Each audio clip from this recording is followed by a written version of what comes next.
आणि उद्या एखादी घटना घडली तर ह्यासाठीच मी म्हणतोय, हा जो VSR कंपनीचा मालक एक घमंडी आहे. अध्यक्ष महोदय, त्याला काही लोकांनी विचारलं कि काय रे वाटतं तुला, तो म्हणला क्या उखाड़ लेंगे, कोई कुछ नहीं कर सकता. ये महाराष्ट्र सरकार के बारे में बात कर रहे हैं ना, उन्होंने अजीत दादा के एक्सीडेंट होने के बाद मुझे 80 करोड़ रुपए का बिल वहां पे अदा किया है. 80 कोटी रुपये दिले अजित दादांचा ऍक्सिडेंट झाल्यानंतर या VSR कंपनीला. अध्यक्ष महोदय, आणि हा म्हणतो माझं कुणी काय करू शकत नाही. हे महाराष्ट्राचं सरकार अजूनपर्यंत त्याचं विमान वापरते. अध्यक्ष महोदय, कसं न्याय मिळणार? हे दादांना का देण्यात आलं असा प्रश्न अध्यक्ष महोदय आम्ही त्या ठिकाणी विचारला, पण अजूनपर्यंत उत्तर तरी त्या ठिकाणी मिळालं नाही.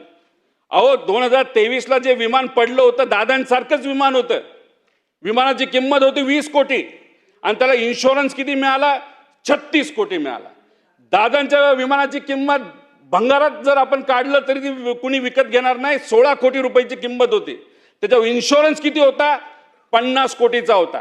मग नफाखोरी करायची होती का? 210 कोटीचा त्याच्यामध्ये लायबिलिटी इन्शुरन्स होता. अरे पण मी जेव्हा त्या पिंकी माळीच्या घरी गेलो, अक्षरशः 5 लाख रुपये अध्यक्ष महोदय सरकारकडनं.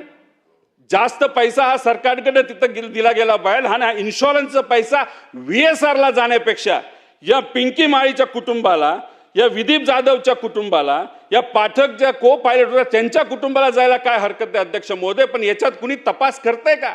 याच्यात कुणी चर्चा करतंय का? आम्ही जेव्हा या परिवाराशी त्या ठिकाणी बोलतोय तेव्हा परिवारातील लोक म्हणतात आमच्यापर्यंत सरकारकडनं अजून कुणी संपर्क केलेला नाही, फक्त केला तो 5 लाख रुपयासाठी.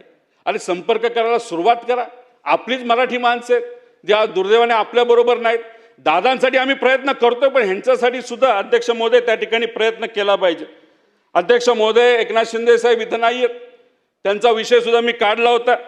सगळे पुरावे माझ्याकडे आहेत. अध्यक्ष महोदय, जेव्हा एकनाथ शिंदे साहेब हे मुख्यमंत्री होते या राज्याचे, त्या VSR कंपनीच्या विमानामध्ये डावोसला जात होते. डावोसला जात असताना बहारेनला पेट्रोल भरण्यासाठी ते थांबले. तिथून जेव्हा त्यांनी टेक ऑफ केला तेव्हा त्यांना इराण आणि इराकमध्ये थांबवण्यात आलं. सांगण्यात आलं अजून 5 मिनिटं तुम्ही जर हवेत राहिला तर तुमचं विमान आम्ही खाली पाडू. ह्याच्याकडे पुरावे आहेत माझ्याकडे अध्यक्ष महोदय. हे पुरावे मी त्या ठिकाणी आणलेले आहेत. अहो जेव्हा एखादं विमान भारताच्या बाहेर जात असतं, ज्या एअर एरियामधून जे जात असतं, त्या हवेतून जात असतं, त्या खाली जे देश आहे त्याची परवानगी ही घ्यावीच लागते. पण या VSR कंपनीने त्या बाबतीतली परवानगी घेतली नव्हती. जर दुर्दैवाने एखादी घटना घडली असती आणि इराणने तर इराकली विमान पाडलं असतं, याला कोण जबाबदार होतं अध्यक्ष महोदय? महाराष्ट्राचा मुख्यमंत्री जात असताना परवानगी घेतली जात नाही आणि उद्या एखादी घटना घडली तर ह्यासाठीच मी म्हणतोय, हा जो VSR कंपनीचा मालक एक घमंडी आहे. अध्यक्ष महोदय, त्याला काही लोकांनी विचारलं की काय रे वाटतं तुला, तो म्हणला क्या उखाड़ लेंगे, कोई कुछ नहीं कर सकता. ये महाराष्ट्र सरकार के बारे में बात कर रहे हैं ना, उन्होंने अजीत दादा के एक्सीडेंट होने के बाद मुझे 80 करोड़ रुपए का बिल वहां पे अदा किया है. 80 कोटी रुपये दिले अजित दादांचा ऍक्सिडेंट झाल्यानंतर या VSR कंपनीला. अध्यक्ष महोदय, आणि हा म्हणतो माझं कुणी काय करू शकत नाही.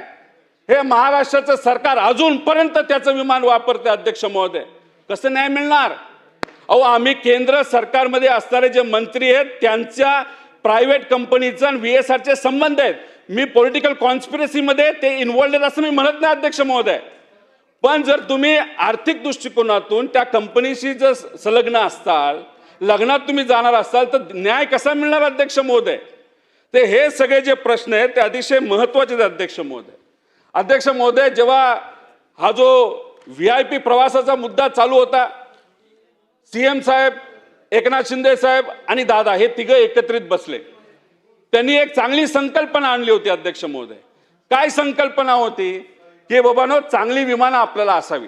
आपल्या राज्य सरकारला, मुख्यमंत्र्याला वेगळं विमान, दोन्ही उपमुख्यमंत्र्यांना वेगळी वेगळी विमानं, असं एक चांगली संकल्पना त्यांनी मांडली आणि टेंडर सुद्धा अध्यक्ष महोदय तिथं काढलं.